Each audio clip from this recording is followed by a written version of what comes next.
Ismail Abdul-Salam, BeatsBoxingMayhem.com. I'm here with a very special guest, one of Atlanta's finest. He's going to be fighting on the undercard of the Shakur-Stevenson-Herring fight taking place at State Farm Arena October 23rd. It's going to be great to get some eyes on him from the national scene. I'm here with none other than Maybaxh Hot, also known as Hot Rod Livsey. How you doing today, man? I'm good, brother. How you doing? Appreciate you, man. I really appreciate you making time because number one, I heard that you were coming out of training. So I Oh mean, the yeah, fact that you're still training hard, less really just a week out from the fight. So let's right. start there. How have you scaled down your training, knowing that the fight is coming up, just a week away? How was that last week of preparation for you, especially in this case, knowing this is probably your biggest fight as far as attention wise? Um, it's we're just in the cool down process. You know what I'm saying? The work been put in. We just cooling down, just shaking down, just crossing our T's and dotting our I's, just fine tuning. In the last 3 weeks, I got about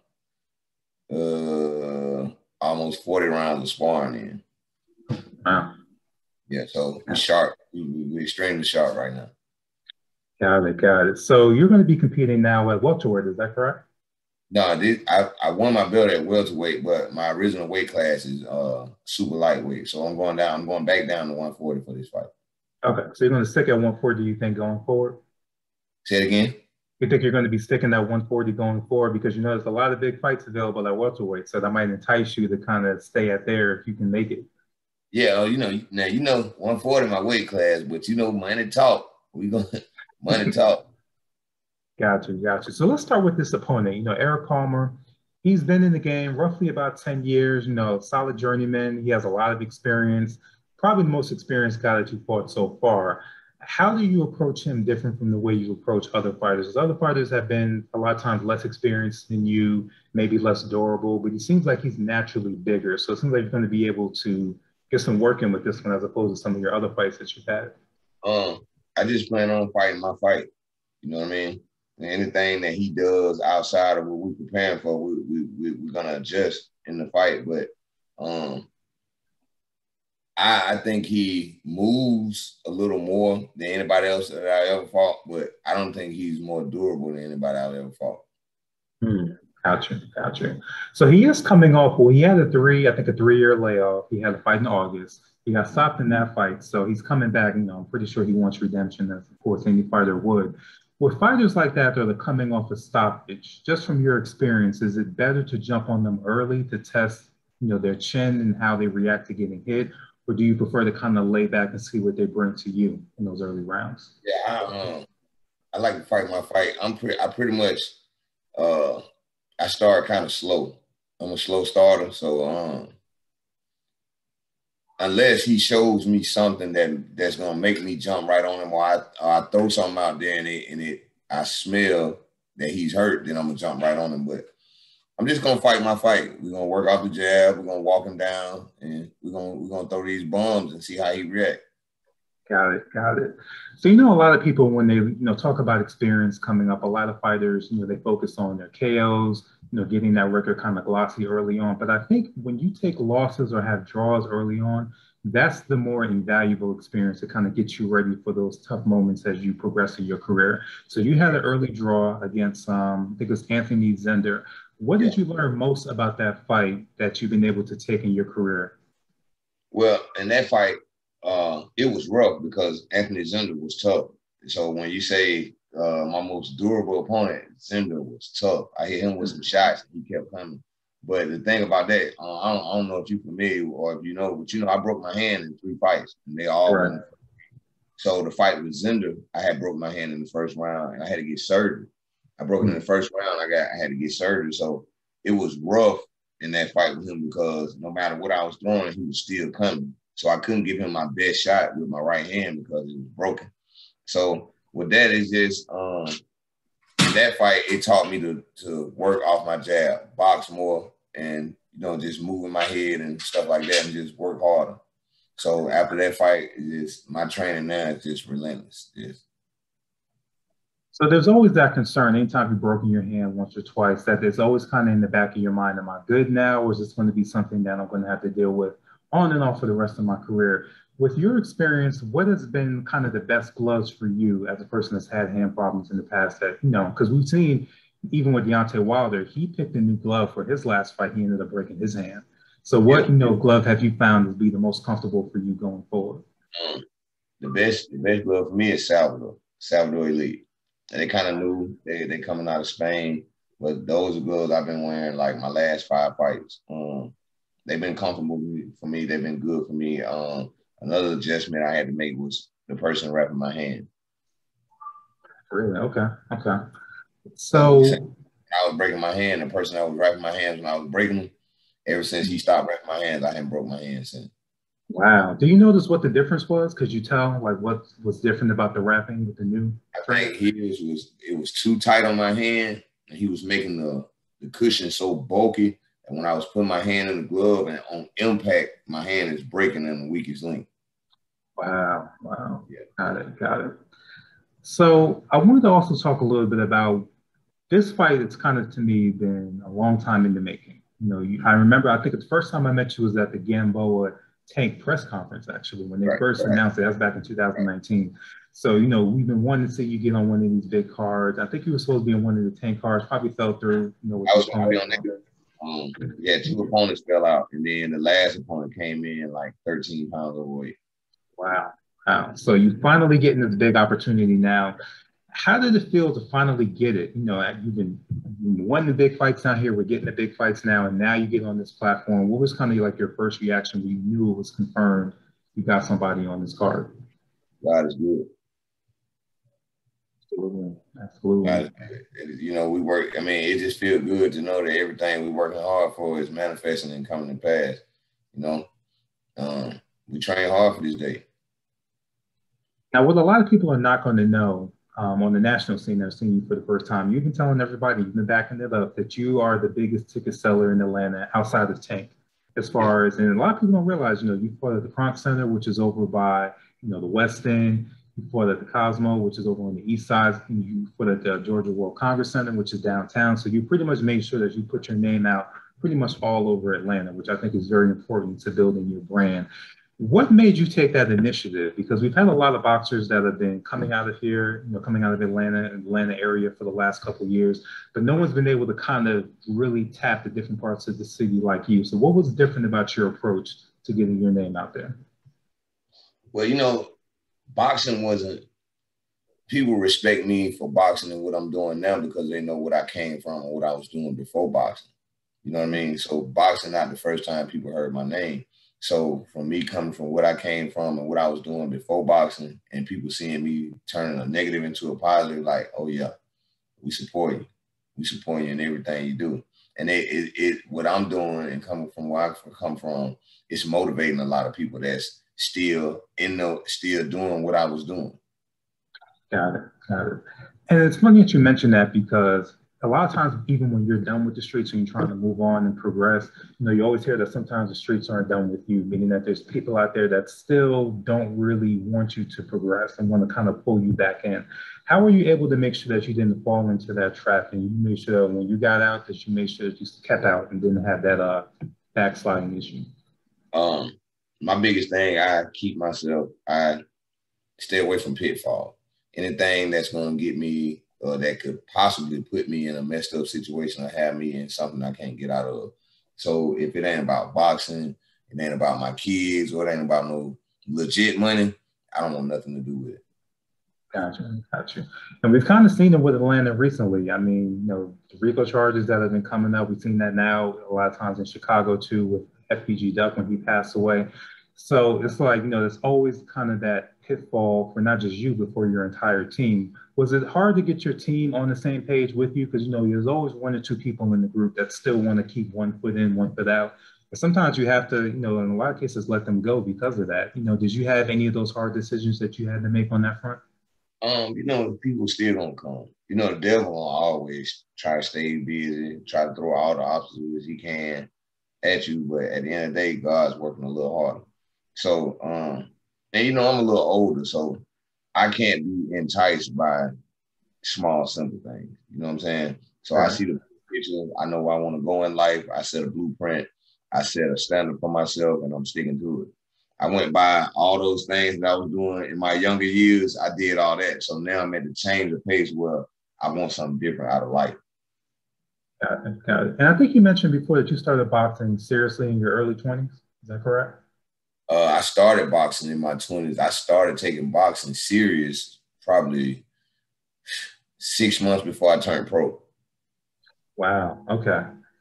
So that's very interesting too, because when you start late, you normally have a longer run. Because, like you said, the normal pitfalls that younger boxers experience, you don't have to worry about because you've been there, done that.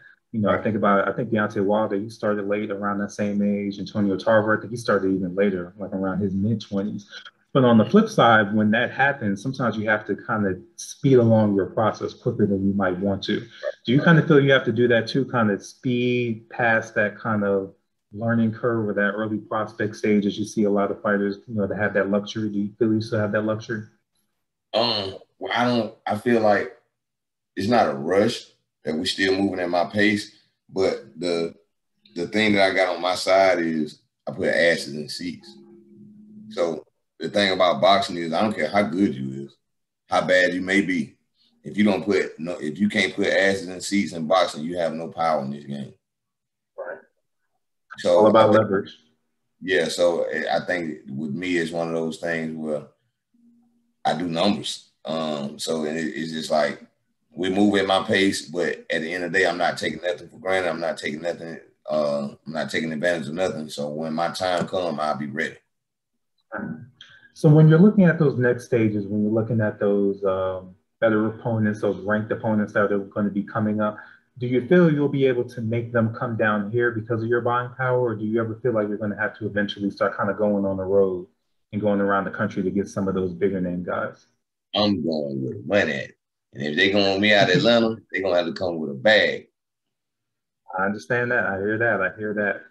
And the interesting thing about Atlanta too, it's like at the perfect time. It's almost like Tank opened the floodgates. Now that he's had those fights down here, now people are starting to realize how many exceptional fighters we have down here. I think right now it's kind of you and Mac Truck that I hear the most people talking about outside of the city as far as like, oh, tell me about this guy. What do you know about him? So it's good that we're starting to see that exposure down here. What do you think about this time has made it perfect for kind of Atlanta boxing to take that next step? What do you think the ingredients have happened in the last, let's say, 6 months or so that made it so Atlanta's kind of becoming the hot new market for boxing? Atlanta is just a hot market, period. So with boxing, it was kind of like they used to say, oh, Atlanta ain't got no fighters down there. The amateurs, all the fighters from like DC, Baltimore, New York, and all those other places, they should come here and win all our tournaments and stuff. So now we got much better fighters and people are taking it more serious. And we have fighters that you can't go around. There's no way around these guys. You have to respect it. So it's where the market has opened up. Because remember, it was supposed to open up when they were supposed to bring the casino here, when the casino was supposed to be underground. And we felt like boxing about to be on the scene right now. And then they took that away. So it kind of held us off a little bit. And then, like you say, Tank came, then Jake Paul came, then now we got this fight coming up with Top Rank. So it's just one of those things where you can't go around it. It's too much talent here. You can't go around it. Absolutely, absolutely. So when you're looking at, let's look at the main event for a second. So two black fighters, we have two current champions. So it's going to be a lot of eyes on this fight. And I think it's going to also expose people to, it's not just Tank. There's other great fighters down here that can make exceptional fights. What is your gut telling you about how that main event is going to go? Because I've really heard it split down the middle. Some people are thinking Shakur just because he's younger, but other people are saying Jamel has that experience and he's naturally bigger. Where are you leaning towards from what you've seen from both? It's going to be a good fight. Like a lot of people think Shakur is just going to run through Jamel-Herring. I don't look at Jamel-Herring as a slouch. I don't look at him like you got to think Jamel-Herring has seen every type of style you can imagine. You got to think he was on the Olympic team. He was Olympic as well.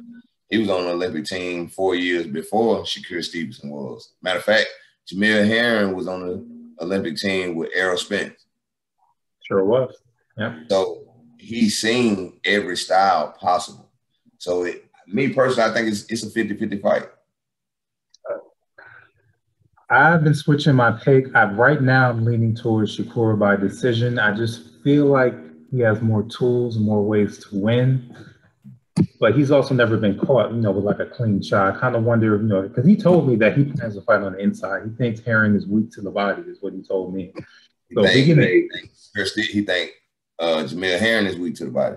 That's what he told me. So he feels like he's going to take it inside. Now we know the uppercut is how he stopped Carl Frampton. So if it turns into an inside fight, to me that gives Jamel more chances to land a big shot. And if we see Shakur get hit with a big shot, how's he going to take it? Because we've never seen him get hit. That's something that he knows that we don't know because they've been in several training camps together. So that is true. It's something that he's seen in Colorado in camp with Terrence Crawford that, hey, he been stopped with a couple body shots, so he can't take this. So he knows something we don't know, and he's going to expose him. And it shows you how confident he is that he's willing to put that out there, because he told me that at the press conference. So that's like, what, 2 or 3 weeks ago? So he's confident enough where I'm going to tell you what I'm going to do. You're still not going to be able to stop it. So I think we're going to get a good fight. I think he has a chip on his shoulder, too. I'm interested to see how this press conference is going to go Thursday. Yeah. It's gonna be some high tension. Absolutely. So Let's see. Next thing I wanted to ask you about, this is kind of a humorous thing. I think when people think of Atlanta, they kind of just think of like a melting pot. Everybody's the same, and they don't realize how different the neighborhoods are. Even the zones. You can get a whole different vibe depending on what zone you go to. Let people know what makes East Atlanta special from all the other parts of Atlanta where you come from. We well-rounded. East side is well-rounded. We can be the sharp guys. We can be the smart guys. We can be the thug. We can be the hustler. We're well-rounded. Well, the thing about East side guys, we're not the loud ghetto ones. We the unexpected. So I say we the well-rounded. So now you got me smirking. Which side is the ghetto side, according to you? West side. I'm in Mechanicsville right now, so it's funny hearing you say that. But I bet you got the one right now. You see somebody pants sagging, walking up the street, pants almost down to their knee, with his phone to his ear, and you can hear everything he talking about from your house. I cannot confirm nor deny, but might be some truth to what you're saying. Yeah. But on that same token, I remember it's funny because you were talking about when Gucci and Jeezy had the versus battle. I think it might have even been close to a year ago now. And you made a comment that kind of summed up Atlanta for me. And you mentioned that the majority of people outside of Atlanta were waiting for, the peace moment where they hugged and everything. And you said everybody from East Atlanta was waiting for that moment from the True song where Jeezy was, where Gucci told him to dig your man up. That's what everybody in East Atlanta was waiting for. Right. So that kind of reminds me of a point, especially looking at it from the street side. Can there be peace, but can there also be forgiveness when you've had a situation like that between Gucci and Jeezy? Because I've heard so much back and forth between people saying, nah, you put out basically a hit on me, there can't be no forgiveness. Yeah, and other people saying, no, go ahead. Shots fired, like from my perspective, on my understanding of the streets and how I was brought up, once shots fired, ain't no squashing. Ain't no squashing, right? No matter what. Yeah, if we fight, you always can come back from a fight. Right. Black eyes ain't nothing. That's like recreation to me. But once shots get fired and you made an attempt on my life, there's no coming back from that. Right. So I think the fact that we were able to get them just in the same room is pretty much good enough. I honestly think you can't really expect more than that based on that history. That was wrong. Especially I expect something like that from G, but for Gucci to do that, that was big. Right, because we all remember the old Gucci down here. Yeah. That was big. Yeah, because I think some people look at it like, at some point wars need to end, or they do end no matter what. But like you say, even if it does end, doesn't mean we're going to be cool. We just might live to let live, and that's it. Right. So one other thing that people might not be aware of when they come to your fights, your entrances, not just your entrances, but also your getup, your mask and everything are very, very distinct. Tell me where that comes from, because that's like a flair that a lot of times you see, like maybe with Caribbean fighters and things like that, but not, fighters from our neighborhood. So where did that kind of style come from? Well, when I was younger, I used to love wrestling. I was a wrestling fanatic. Okay. Back then when wrestling used to come here, they used to wrestle at the Omni. That's where the Hawks used to play, at the Omni. I'm showing my age right now. And you sure are, yep. So I used to sit right by the dressing room. I used to like to watch Sting come out, Ricky the Dragon, Steamboat, Ric Flair, and stuff like that. So, and this was when Rey Mysterio first started wrestling. So he was one of my favorite fighters. So it was the thing of just being an entertainer, just like, even if you catch me just on a regular, I dress fly, you know what I mean? So just like, even as amateur boxers, everybody come out with their little boxing uniforms on. I come out with some fly trunks and a regular tank top t-shirt on. So I think it's just one of those things where I just like to entertain. They know I'm gonna come out, they want to see what I'm gonna put on. People want to see what mask I'm gonna put on, who's gonna walk me out. They know I'm coming to fight, So it's just like all around. It's almost like you're getting your money's worth when you buy a ticket to come see me fight. Absolutely. And why do you think that's missing from so many, I would say, boxers? Because it's like, okay, you can be a great fighter, but like you mentioned, you need to be a ticket seller, you need to be able to talk, you need to be able to be well-rounded. Is that something that boxers can develop, or is that something like you just got to have? If you ain't got it, there's no way that you can cultivate it or learn it. You just have to be able to be that type of guy. You can be taught it, but it still got to be in you, not on you. I hear you. Because we see the difference, man. There's a lot of great fighters out there, but the personality is not there. They just don't connect. So when we see a fighter like you that's able to connect to the audience, that has that flair and does it naturally, like you said, that's how the tickets get sold. Me and Nick was talking yesterday. We was talking to Beehive, and they keep saying, "You're a star. You're a star. You're a star." Mm-hmm. So, not to toot my horn, but that's the difference between a good fighter and a star. A good fighter, he has to be prepped, and whoever's behind him to make him the star. You see what I'm saying? Right. But to have star potential and star quality, only thing he needs is to be put in front of a camera. There you go. And Beehive knows, with his history, he knows the star when he sees one. So, yeah, that's my bad. So on that front, being that some people who are going to Google you or look you up on YouTube are going to see that it's not just the boxing, you have some music videos out there. So let everybody know how important music is to you. If it is important, is that something that you feel that you can still fall back on if need be, or is it something that you kind of just do for fun at this point? No, I don't do music anymore at all, period. At that time, I only did music because I'm not sure if you're familiar, but do you know who Tracy T is? Oh, yeah. Maybach Music, yeah. That's my real brother. Right. Mm-hmm. That's my real brother. We got the same on. So when he signed with Ross, it was a thing. At that time, I was moving around in the streets, doing my gang stuff, heavy and all that stuff. And people couldn't book him, so they started booking me because I was coming to the strip clubs, throwing a lot of money. I used to come with 40, 50 guys, and it was just a look. So I started getting booked, and I never had a song. So I called my brother. I said, "Hey, we got to do a song, man. I got to get me a record because they booking me." Me, him, and Sonny Digital went to the studio the next day. Money and Sex was the first song we did. I was so hyped about it. I said, "You know what? We running with this. This is going to be my single."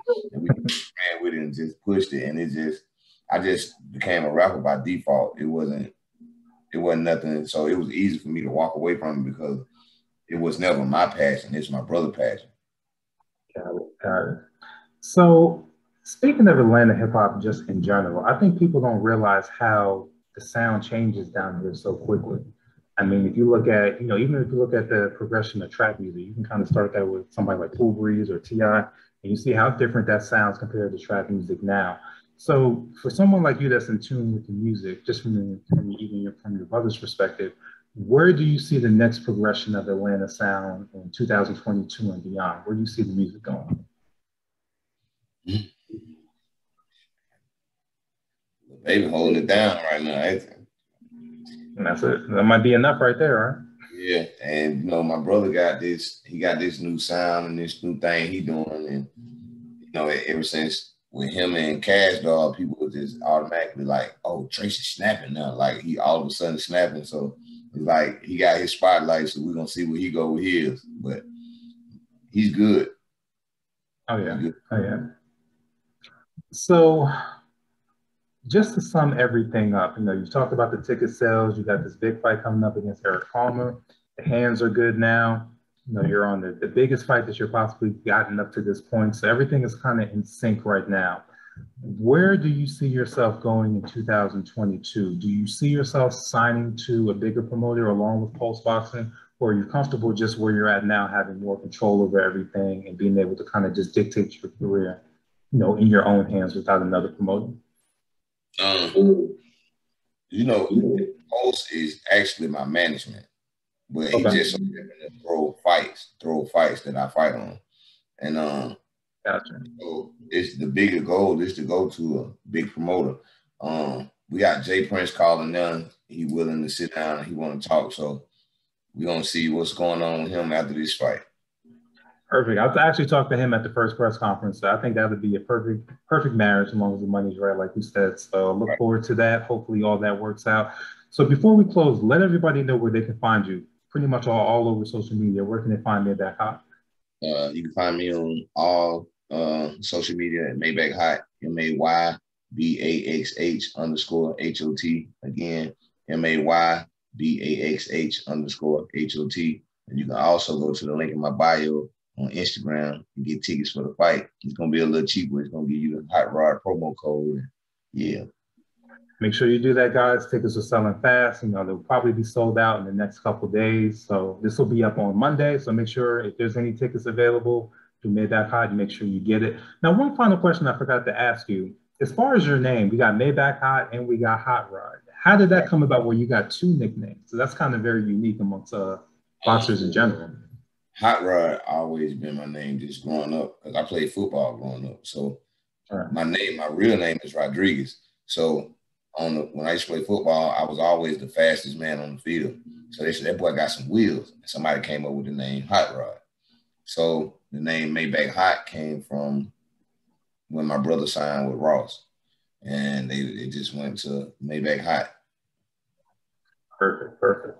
Well, Maybaxh Hot, I appreciate your time today. I'm going to be, of course, in the house October 23rd to see you fight. It'll be my second time seeing you fight from ringside. So looking forward to it. I'm pretty sure you're going to deliver. Appreciate your time, man.